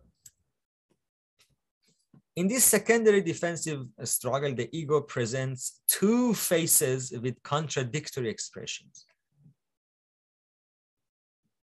در این پیکار تدافعی ثانی دوم، ایگو دو تا چهره از خودش نشون میده که اکسپرشن های حالات بیانی متضاد دارن. یکیش یه رفتار اینه که it adopts springs from the fact، یک خط رفتاری که اتخاذ میکنه نشأت گرفته از این واقعیته که its very nature obliges is to make what must be regarded as an attempt at restoration or reconciliation. یه تندنسی، یه گرایش ایگو به این چیه؟ این که بپذیره این ماجرا رو و این سیمپتوما رو باید جا بده تو خودش. همونطور که بعداً به هر حال میخواد این ایمپلنت رو بپذیره. اولیش اینه که یه راهی پیدا کنه که آشتی کنه با این سیمپتومی که محصول یک سرکوبه. این تیکه به نظر من خیلی تیکه حتی به لحاظ فلسفی مهمیه. The ego is an organization. It is based on the maintenance of free intercourse and of the possibility of reciprocal influence between all its parts. از این چی متوجه میشین؟ اگه بخواید جوابی بدید دوستان. What is an organization؟ سازماندهی یعنی چی؟ سازمان داشتن یعنی چی؟ چند بار گفته ایگو is an organization؟ یعنی چی وقتی میگیم یه چیزی ارگانیزیشنه؟ چه کیفیتی داره ارگانیزیشن؟ چه حالتیه ارگانیزیشن؟ بفهم. ببخشید من زودتر صحبت کردم. احساس میکنم ارگانیزیشن در تقابل با یک امر مکانیکی، یعنی در درون یک کلیت اجزا با همدیگه روابط چندگانه ای دارن، یعنی اجزا هستن که کلیت رو به وجود میارن. احسن. یعنی این روابط بین اجزا یا همون مناسبت های بین اجزا هست که یک کلیتی رو به وجود میاره که به اسم سازمان یا ارگانایزیشن شناسایی میشه. احسن. میگه در تقابل با یک امر مکانیکی. احسن، در برابر یک مکانیزم. خیلی خیلی خوب گفتی. و این نکته‌ایه که برمیگرده به، میگم چون بحث فلسفی مهمیه، به ایدئالیسم آلمانی خیلی روی این تاکید داشت در کانت و بعد اصلا جوری اصلا در گوته بلخص در رومانتیکا و اصلا در هگل، و این برمیگرده به افلاطون. درش اصلا ایده و در واقع در شکلی از درک از زیست شناسی، درک از مفهوم زندگی در سنت غربی این خیلی مهمه. بلخص در بوتیقای اصلا درک اثر هنری، درک یک نوشته خوب، درک یک ساختار یک گفتار خوب. رگانی چیزا اضافه کنم. بله. حالا همینی که مثال زدید، یه جمله معروف حالا خود ارسطو در تعریف مکانیزم که میگه اینه که کل بیشتر از اجتماع اجزاست. این هم که استفاده میکنه یعنی همون روابط بین اجزا هم در تشکیل یک کلیت پایدار تاثیرگذاره. برعکس تو مکانیزم کل واقعا بر ساخته مستقیم روابط علی بین اجزاست. مثلا شما ساعت دارید کوک میکنید، بعد این چرخنده اول میخوره، چرخنده دوم، بعد اون سومی رو میگیره، بعد از اون به 4 تا دیگه وصل میشه. میبینید حرکت علی برای شکل‌گیری یک ساخت بر اساس علیت خیلی خطی بین اجزاست. تو کتاب نقد سوم کانت اگه خواستید رجوع کنید، تو بخش دوم که ترجمه بسیار خوبی هم از آقای عبدالکریم رشیدیان بخواید رجوع کنید، اونجا به خیلی جالب کانت این فرق بین ارگانیسم و مکانیزم رو توضیح میده. خیلی بحث جالبیه و خیلی بحث مهمیه. خیلی اصلا از راز مقدار درک سری از بنیان‌های اصلا زیباشناسی توی درک از سوژه، درک از دولت و جامعه جدید، ساختار دولت به عنوان ارگانیک و همه اینا اصلا که همش این تصوری که مثلا میگن جامعه مثل یک انسانیه که هر اجزایش مثل اجزای بدن و اینا، این درک از مثلا مفهوم امر ارگانیک خیلی مهمه. سنت اروپایی خیلی مهمه و کانت اینو خیلی خوب در میاره.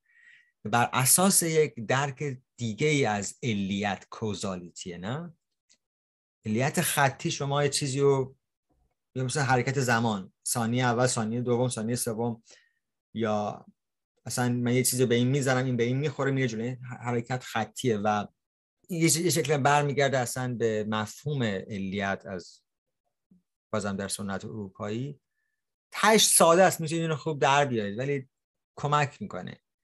فروید به نظرم قشنگ یعنی در اون سنت به هر حال اروپای آلمانی، در اون سنت گوته‌ای به هر حال بار اومده و این حواسش به این هست که چه چیزایی استفاده میگه. فری اینترکورس، یه جور مراوده آزادانه بین اجزا. تو یک مکانیزم ضرورتاً این نیست. تو یک ارگانیسم یک جزء با جزء دیگه رابطه متقابل داره، این به اون میده اون به این میده. کل یک مکانیزم میتونه در خدمت یک جزء باشه و یک جزء در خدمت کل و همه اجزا در یک رابطه خیلی بهش میگن جو شکل دهنده و زایا و مولد با همن.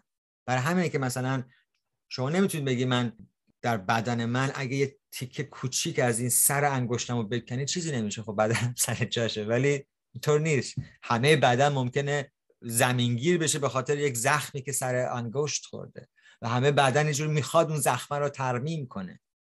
ولی خب در یک مکانیزم ماشین بعضی از اجزا رو میشه در آورد، فلانش کرد، همچنان ماشین کار کنه. ارگانیسم درونزاست، از بیرون مدام لازم نیست چیزی کوکش کنه. بله رابطه با محیط برای برجاموندن ارگانیسم مهمه. در خود تعریف اصلا لایف واقعا میشه گفت مفهومی که هنوز هم سرش دارن همه در سر کله خودشون میزنن که لایف یعنی چی، زندگی یعنی چی، حیات. که تعریف‌های مقدار استانداردی که هست پذیرفته شده این که یک کل خودبسنده است که خودشو تولید میتونه بکنه یا مثل خودشو میتونه تولید کنه و رابطه با بیرون داره برای مثلا خوراک گرفتن و انرژی گرفتن، ولی این رابطه با بیرون میدونید یک باره و به عنوان مثلا شبیه روشن خاموش کردن نیست. یه رابطه پیوسته است که همزمان با یک فعالیت درونی و مولد بین اجزا ارتباط داره. اینه که میگن خب مثلا بعضیا همین امروز مخصوصا بعد از پندمیک دوباره این بار اومد که ویروس چیه؟ آیا ویروس شکلی از زندگیه؟ چون تولید مثل سرش مهمه ولی در عین حال مثلا بحثا سر این به وجود میاد که اصلا آیا شکلی از حیاته یا اصلا یه جور حیات، یه جور تعریف حیات رو گسترده تر داره میکنه چون میره توی ارگانیسم از بین میبره یا بحث جداییه. ولی یادتون باشه که این شکلی که فروید مفهوم ارگانیزاسیون رو اینجا میخونه جالبه. میگه it's based on the maintenance، حفظ، نگهداری چی؟ یک مراوده. حالا اینترکورس اگه اصطلاح بهتری دارید بگید، یه جور مراوده و بدبستان آزادانه بین همه اجزا و امکان تاثیرگذاری متقابل. ببینید چقدر دفینیشن خوب در میاره، باید با دقت دفینیشن در بیاره. همه چیز من تو دبیرستان بودیم میگفتن تعریف باید جامع و کامل باشه.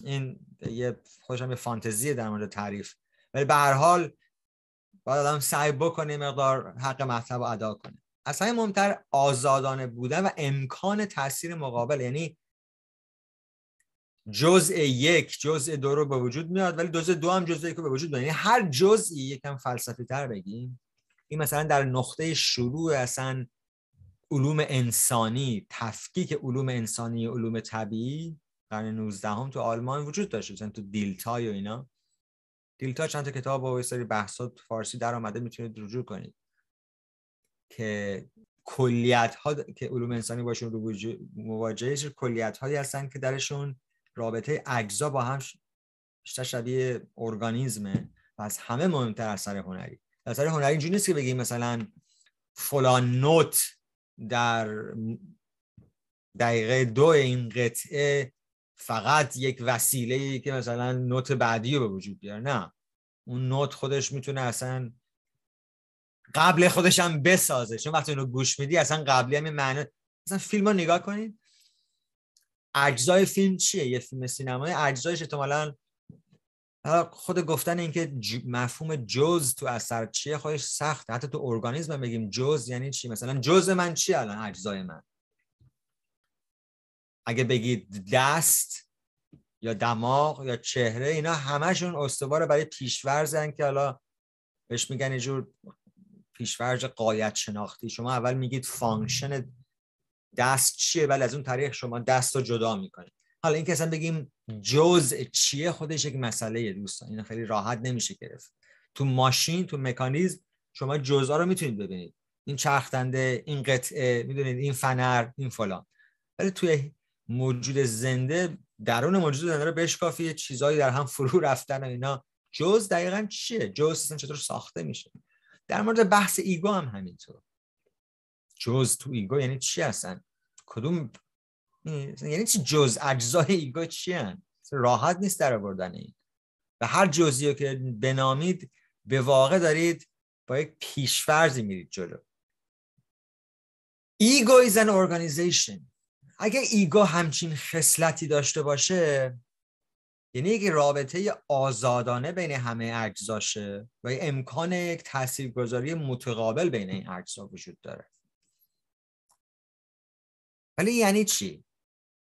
این عملاً در این بحث خاص ما چه نفعی داره؟ یا از اون مهمتر چه پیچیدگی ایجاد میکنه؟ یک درکی از روان دوستان که درک مهمیه، چون درک های دیگه ای از روان میشه داشت از آدمی. به واقع این درک شما میتونید در فیدروس افلاطون پیدا کنید، حضور داره یه جوری از قبل. در احتمالاً در سهروردی احتمالاً بشه پیدا کرد، در ابن سینا بشه پیدا کرد، در مولوی شاید بین معنا یه درکی از اجزایی که با هم نمیشه دقیقاً گفت چی کار میکنه، ولی اینا بازی ایناست که یه چیزی رو میسازه. مثلا زنده بودن یعنی همین. Its desexualized energy still shows traces of its origin in its impulsion to bind together and unify. And this necessity to synthesize grows stronger in proportion as the strength of the ego increases. چرا از این بحثو اون تکانه غریزی رو زدیم کنار ولی انرژیش باقی مونده؟ میگه انرژی به خاطر این خصلت ارگانیزیشنال ایگو، خصلت ارگانیک ایگو، مدام میخواد هنوز به هم پیوند بده و یکی کنه. یعنی ایگو بیکار نمیشینه، هیچ ارگانیزمی بیکار نمیشینه. همونطور که ایمپلنت میذارین دهن بیکار نمیشینه، انگار میخواد بسازه، میخواد با هم از نوع سینتزایز کنه. و میگه هرچی توان ایگو بالاتر بره، توان سینتزایز کردنش هم بیشتر میشه. مثلا کاراکتر تایپ هایی که از درون ریپرشن های مدام طولانی به وجود میاد یه سری پیچیدگی های مخصوص خودشون دارن، چون باید سرکوب شده رو یه جور دوباره ادغام کنن درون این بازی اجزا درون ایگو. It is therefore only natural that the ego should try to prevent symptoms from remaining isolated and alien by using every possible method to bind them to itself in one way or another, and to incorporate them into its organization by means of those bonds.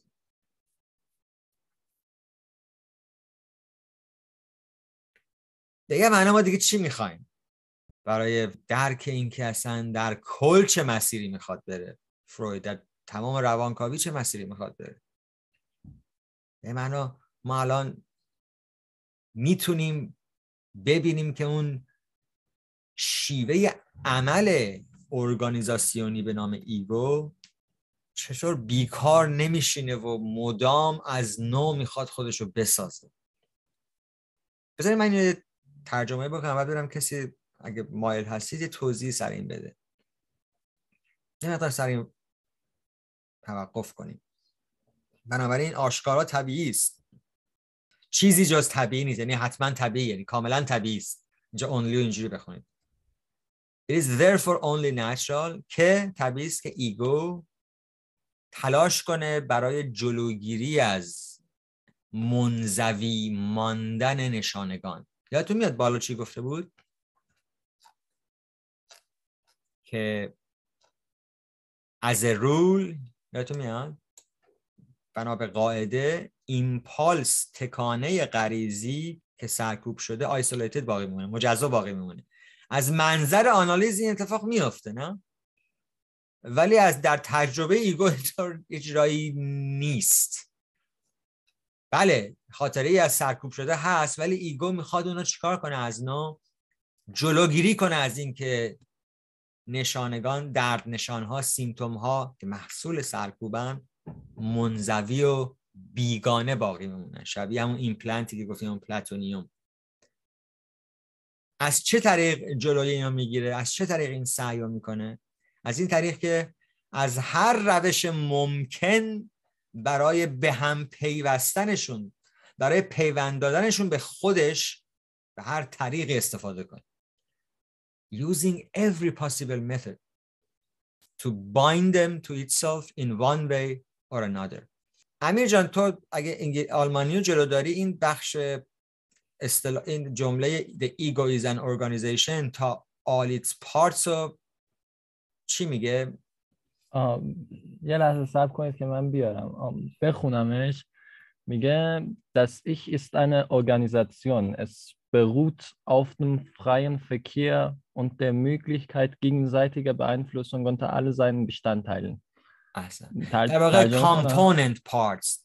آره. Exactly. بعد اون پایین چی میگه وقتی که میگه it is therefore only natural؟ اون میشه لطفاً بخونی؟ آره. میگه so wird es verständlich, dass sich auch versucht, die Fremdheit und Isolierung des Symptoms aufzuheben. خیلی جالبه آی مهرگان از فعل aufheben استفاده میکنه که حالا یک سهه گذاشتن بر اون امر دیالکتیکیه که خودش هم جریان داره. Indem es alle Möglichkeiten ausnützt, es irgendwie an sich zu binden und durch solche Bande seiner Organisation anzuverleiben. خیلی ممنونم. خب خیلی ترجمه به انگلیسی نزدیکه، ولی بله همطور که امیر گفت اصطلاح آفهبون که شما یه چیزی رو نفی میکنی ولی یه جور ارتقاش میدی به سطح دیگه، یعنی یه جور ادغامش میکنی. یعنی شما سیمتومایی که بر اساس سرکوب به وجود اومده رو یه جوری دوباره ادغام میکنی در تمامیت ایگو، یعنی نمیذارید اینا بیگانه باقی بمونن. شکل این کار چه خواهد بود؟ این یعنی چی؟ وقتی که ادغام میکنی یعنی چه جوری ادغام میکنی؟ این خیلی حرف الان انتزاعی و یه جوری از لحاظ روانکاوی الان یک در واقع چشماندازی میده از شیوه عمل ایگو در نسبت با چیزی که سرکوب میکنه. ما نمیدونیم اصلا سرکوب کردن یعنی چی رو سرکوب میکنی، چیش میشه سیمتوم، بعد چجوری این سیمتوم رو دوباره تو خودت ادغام میکنی. برای همینه که بند 4 و واقعا من پیشنهاد میکنم شما اینو خودتون بخونید در این هفته‌ای که میاد. شما میبینید که همه این حرفا رو از نو در درون این 2-3 تا مثال، مثلا چرا هانس کوچولو از اسبا میترسه که بره بیرون تو خیابان اسب گازش بگیره، این یک سیمتومه و این رابطش با پدرش چیه و اینا در.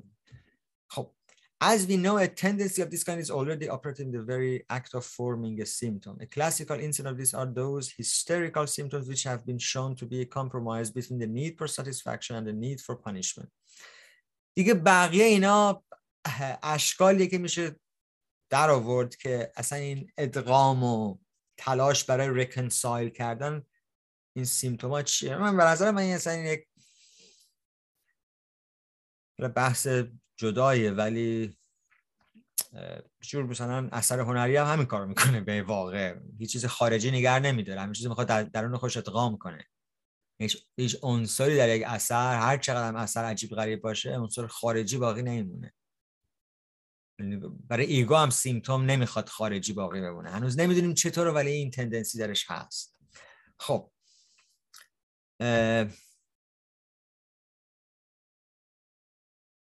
بله اینجا از ادپتیشن سیمپتوم، این که سیمپتوم چطوری جور سازگار میشه صحبت میکنیم. بله سامان. خسته نباشید مهرگان. ببخشید من یک سوال و یک کامنت داشتم در واقع. یکیش راجع به اون مسئله all parts ایگو هستش، چون ایگو هم حالا قبلش گفته بود فروید که هم بخشیش یعنی در واقع یعنی هم سوپر ایگوه و هم اید هم هست، همزمان که اون هیچ کدوم از این هم نیستش. اون پارت چیه که یهو میاد مثلا ارگانیزیشن هستش درسته ولی خب پارتاش چیا هستن؟ این برام سوال بود. و بعد این مسئله ادغام یعنی اینکلوژن و اکسکلوژن و در واقع اینکلوژن همزمان با هم، حالا من این رو خودم یک آنالوجی گرفتم یعنی به ذهنم رسید. مثلا دولت‌های کلونایزر هستن که کلونی هاشون رو اول سرکوب میکنن، اون در واقع جنبه‌های اب اوریجینال و نیتیوشون از بین میبرن، بعد اینا مثلا میگن فرهنگ خودشون رو رواج میدن و یه جورایی در واقع اینکلود میکنن تو خودشون. حالا این آنالوژی میتونه چقدر موفق باشه یا اصلا به درد میخوره نه، ولی من این خیلی جالبه. به نظر من میشه استفاده کرد و فروید هم اتفاقا آنالوژی‌های سیاسی زیاد استفاده میکنه و اقتصادی. به نظر من باید یه مقدار بیشتر فکر کرد که دقیقاً این اتفاق مثلا در مورد این استعمار چطور رخ میده، ولی مسیر به نظر من درسته. در مورد سوال اول خیلی سوال مهمیه و واقعا سوال درستیه که اجزا چی هن اینجا، اجزای ایگو چیه. چوری که الان به نظر میاد، اینو میگم من با احتیاط میگم، انگار اجزای ایگو چیزی جز همین سرکوب شده هاش نیست، انگار چون اجزایش انگار همون چیزایی که در تحققشون شکست خورده. جلوتر این مفهومی هست که حالا من فعلا همینجوری فقط میندازم وسط، خیلی ابزارش رو هنوز کامل نداریم بهش بپردازیم، ولی مثلا در لاکان شما میبینید که اصلا چیزی به نام سوژه از طریق سری تکرار یک تروما ساخته میشه. این شما یه جایی یک اختلالی رخ میده، یک ناکامی، مابقی واکنش های به اون ناکامی اون میشه کاراکتر آدمه. انگار اجزای آدم شاید نمیدونم، چون واقعا چیزی به نام ایگو، سوپر ایگو و ایدینه که اجزا نیستن که کجا حضور دارن، زبان حضور دارن دیگه، نه معلوم نیست کجا. در این سری انرژی های نورولوژیکن تو نورون ها، گفتن این چیز زیادی روشن نمیکنه. یه چیزی حالا ممکنه فیزیکی هم خودش رو نشون بده، ولی اصلا این تندنسی از انگار از رابطه با بیرون میاد. در همین اجزا هم باید در رابطه با بیرون ساخته باشه. اصلا قضیه سیمپتوم اینه که انگار امر سرکوب شده به عنوان چیز خارجی بر شما دوباره ظاهر میشه. این جواب کاملی نیست ولی سوال خیلی مهمیه. پرسیدن این که این دقیقاً این اجزا چی هن، یا بدون پیش‌فرض گرفتن این که اجزا چی هن، پرسیدن این که چطور یه چیزی جزء میشه در ایگو. همونطور که مثلا من مثالم همیشه در این زمینه اثر هنری شما به تابلو نگاه میکنید، از کجا میدونید جزءش چیه؟ مثلا جزء یک قطعه که مثلا حسین علیزاده زده نینوا، مثلا جزءش چیه؟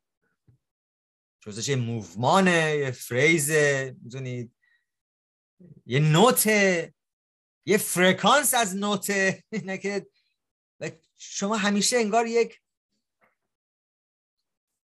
آدم انگار دنبال یک فانکشن، یک چیز دیگه غیر، یک چیزی شما میخواید که از طریقش اصلا جزء بودن جزء بر شما آشکار بشه. مثلا برای اینکه شما پرنده فرض کنید یه حیوان جدید بی اندازه عجیبه تا حالا نادر ببینید، بخواید اجزایش رو در بیارید، یه حیوان زیر زمین، زیر مثلا اقیانوس، از این موجوداتی که در اون کف اقیانوس‌ها پیدا میشه معلوم نیست، مثلا از دید خیلی آنتروپوفورمی که ما معلوم نیست دهنش کجاست، چشش کجاست، سرش کجاست، آلات جنسیش کجاست، همه اینا نمیفهم. شاید هم این سوالا رو میپرسه که باهاش جزء پیدا کنه. درسته؟ شما وقتی میخواید جزء پیدا کنید دنبال فانکشن میگردید. چجوری میخوره این موجود عجیب غریب که ما داریم میبینیم؟ چون احتیاج رو از بیرون چیزی دریافت کنه. درسته؟ داریم میبینیم که مثلا اینجوری از بیرون دریافت میکنه، چه سوراخی مثلا بالای سرش، یه پس این دهنش، میدونید میسازی جزء از طریق اون فانکشن. وگرنه مواجهه با هر چیزی این ابهامو میتونه ایجاد کنه. اثر هنری هم همینطور. از کجا میتونیم بفهمیم که اون مثلا یه دور درخت یا تیکه رنگ تو تابلو جزءه یا چی، یا کجا یک پیکسل جزءه و اجزا ممکنه عوض بشن در نسبتی که شما پرسپکتیو میسازید. این ابهامو باید باش روبرو شد. میگم یه تزی که مقدار من خیلی میگم از الان مدتی اینو دوباره جستجو نکردم، ولی من خیلی اینو جوابی هم در لیترچر پیدا نکردم که اجزا شاید مثلا تو کارهای دلوز و دیگران سری این سوالات در بیاد و اونا خیلی خوب پرداختن به این که اصلا پدیده رو چجوری باید نگاه کرد و چی میخوای ازش که بر اساس اون جزء بسازی. سوال میره جلو. ولی بذارید در پایان این برسیم به اون مفهوم اصلی که من خواستم امروز بگم، کاستریشن. ما هنوز نرسیده ولی حالا باکی نیست، میتونیم مسیر باید طی بشه تا هفته بعد درست بتونیم برسیم که اصلا ته این قضیه چی. ما هنوز به انگزایتی درست نرسیدیم ها. مثلا این درک این ساختار مدل عمل ایگو برای فهم انگزایتی کلیدیه. اینجا دو تا مثال اینجا به کار میبره، بذار ببینم درست دارم میگم. The presence of a symptom may entail a certain impairment of capacity. This can be expressed as some demand on the part of the... آره، کارکردهای مختلفی که پیدا میکنه سیمتوم داشتن. سیمتوم ممکنه، حضور سیمتوم ممکنه اصلا یه شکلی از شما یک فعالیت، یک ظرفیت و توانایی در آدم مختل کنه یا از کار بندازه.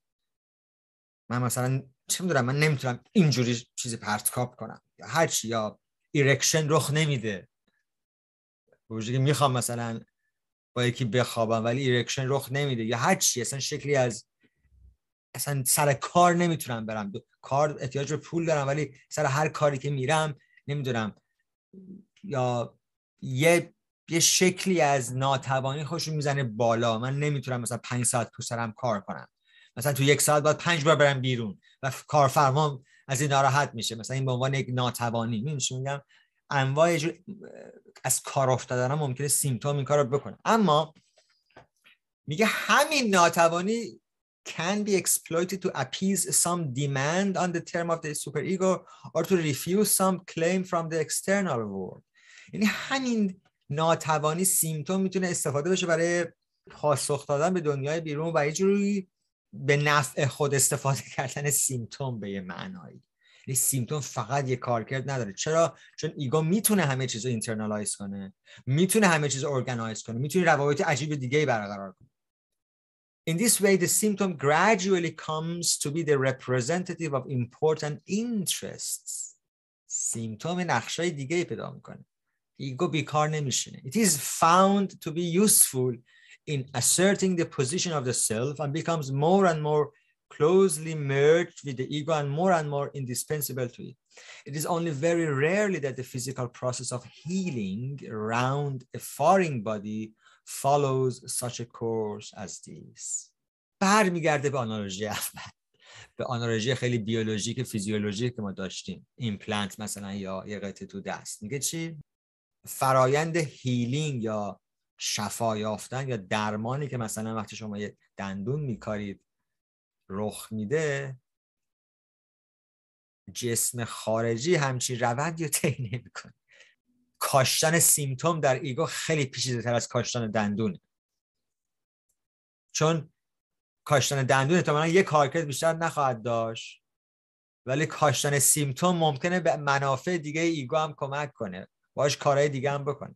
There is a danger too of exaggerating the importance of a secondary adaptation. میگه ادپت کردن، یه جور ادغام کردن، سازگار کردن ثانوی سیمتوم. یادتون میاد ریپرشن مدت‌ها پیش رخ داده، بدل شده به سیمتوم، حالا داره ایگو با سیمتوم کارایی میکنه.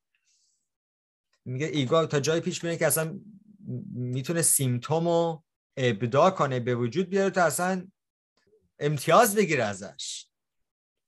It would be equally true to say that the man who had lost his egg in the war had got it shot away so that he might thenceforward live on his pension without having to do any more work.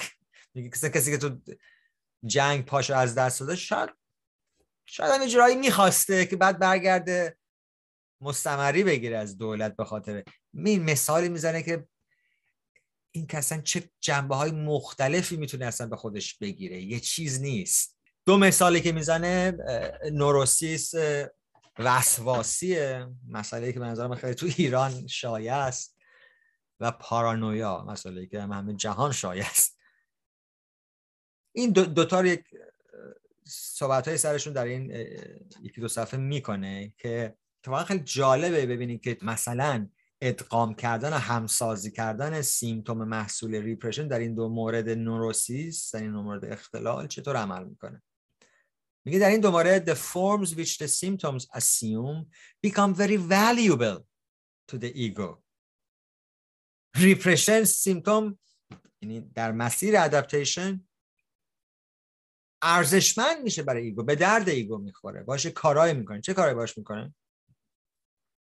Because they obtain for it not certain advantages but a narcissistic satisfaction which it would otherwise be without. تو ابسشن و پارانویا یک جور خودشیفتگی، یک جور ارضای، یک جور خودشیفتگی خوشایند برای ایگو صورت میگیره. چطوری؟ که اگه اون سیمتوم نداشت نمیداشتونه. The systems which the obsessional neurotic constructs، آدم وسواسی نظام هایی میسازه، مثلا هر روز دست بشوری، یا وقتی تو خیابون راه میری روی مربعا فقط راه بری، پاتو روی خطا نذاری، انواع انجام به اصطلاح ریچوالا، آیین هایی که مثلا متضمن وسواسه، چیزای خیلی مختلفی میگه. یه آینی که شما میخواید محقق کنی، اون آینه هیچ ربطی به اون قضیه نداره ولی شما یه ربطی میسازیش. این سیستما flatter his self love، یه جوری تملقی میگه، یه جوری یک دلبری از خود فرد میکنه by making them feel that he's better than other people because he's especially cleanly or especially conscientious. مثلا این ریچوالایی که من خیلی تمیزم یا باید فلان کنم یا من خیلی با وجدانم، میگه این یه شکلی از خرسندی به فرد میتونه بده. این سیمتوم چطور میتونه استفاده بشه برای ایگو در خدمت منافع ایگو در واقع. و در مورد کانستراکشن های ساخته های بهش میگه دلوژنال پارانویا دیگه میدونید چه پارانویا از نوئوس میاد، این فکر کردن جور زیادی یا خارج از محدوده یا ترس اینکه هر چیزی نشانه‌ایه برای آسیب رسیدن تو، و اینکه باید تفسیر افراطی دیگران و جهان بیرون و یا شاید حتی جهان درون از طریق نشانه هایی که حتی ممکنه وجود نداشته، برای همین خصلت دلوژنال میتونه پیدا کنه، بدگمانی معرفتی.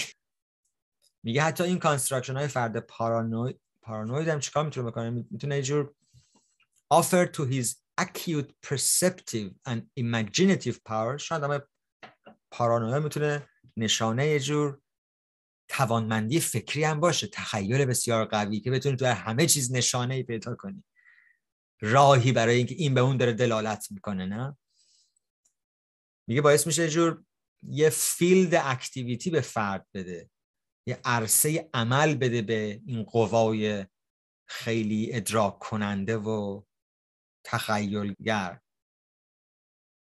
یعنی سیمتوم در خدمت اصلا رسیدن به خوراک دادن به این توانایی در فرده.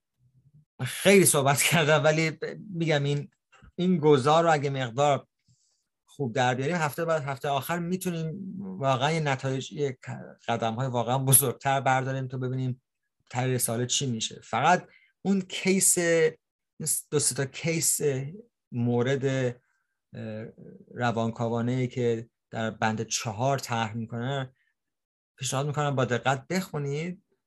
روشن هم هست تنز زیادی که بفهمیم که اصلا اضطراب از کجا در میاد.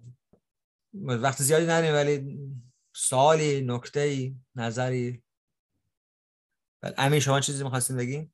مهرگان من یه سوال داشتم از اینکه از دیدگاه خودتون همون مسئله ارگانیزاسیون به نظر شما جای توقف یا یک اشتاندپونکتی هست، یک ایستگاهی هست، یک جایگاهی هست برای اینکه ما برای شروع، حداقل برای شروع تحلیل، یک جزئی رو مشخص کنیم؟ من به نظر خودم از خلال صحبت‌هایی که شد بیشتر رو بحث فونکسیون یا عمل میتونم جزء رو قرار بدم، حداقل برای اینکه شروع بشه یک مسئله.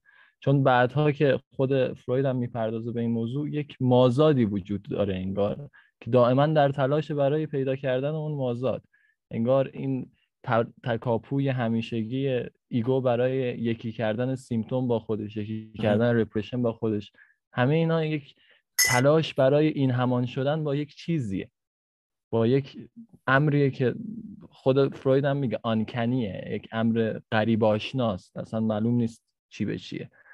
خواستم بدم نظر خودتون حالا توی اون مختصات فکری و کاری که ما از شما میشناسیم، یعنی سنت انتقادی یا همون چیزی که، یعنی نظر خودتون رو میخوام بدونم در این باره. حالا هنوز من یعنی باید تموم بشه، متن ببینیم کجا هستیم، چیزایی میشه گفت ولی من خیلی مطمئن نیستم اینا. یعنی حرفامو زدم واقعا، چیزی بیشتر از اون که من معمولا زیاد قایم نمی‌کنم چیزی که میگم در همون لحظه میگم، یعنی ترکیبی از نظر خود و نظر متن و سعی می‌کنم در خدمت متن باشه. از این جهت فعلا چیزی میشه به این فکر کرد. راست میگی که قضیه از این طرف فونکسیون و از این طرف مثلا ساختار مثلا روان چیه، آیا اینا با هم مرتبطن یا نه. به نظرم بهترین کاری که میشه کرد اینه که سوال خوب طرح کرد. میگم سوال اصلی که میخواستم بپرسم واقعا به خود قضیه اختگی ربط داشت، چون ما همه این حرفا رو سر ریپرشن و همه اینا میگه، سیمتوم رو میگه و اصلا مهمتر ما هنوز نحوه کار سیمتوم رو ندیدیم. تو این کیس هانس کوچر اینا که روشن میشه که اصلا سیمتوم چیه، اون چه چیزیه که ما بهش میگیم سیمتوم. یه ترس ساده سیمتوم نیست. یه سری چیزایی که الان فکر میکنن سیمتوم یک چیز خاصیه که یهو بیرونی میشه بعد دوباره برمیگرده به ایگو. ما نمیدونیم، تو آنالیز در میاد یا اصلا تو اثر ادبی شاید در بیاد. اون تو تایش اینه که اصلا چرا این گرایش هست در ایگو که اصلا ریپرس کنه و سیمتوم بسازه و چیه اون ترس چیه. من به نظر من هنوز من نمیدونم. من الان فعلا حرف خاصی در جواب سوالت ندارم. ان شاءالله حالا هفته بعد بتونم سوال بهتر یا صورت بندی کنم. من ازت پیشنهاد میکنم شما هم همین کار بکنید، همه ببینیم چه جور سوالایی میتونیم طرح کنیم، چون طرح سوال باعث میشه متن هم یه جور بهتر بفهمیم. در حال ممنون از همگی و تا جلسه آخر دیگه هفته بعد در تماس باشید و مراقب خودتون باشید. قربان شما. خدا. خیلی ممنون. ممنون از شما.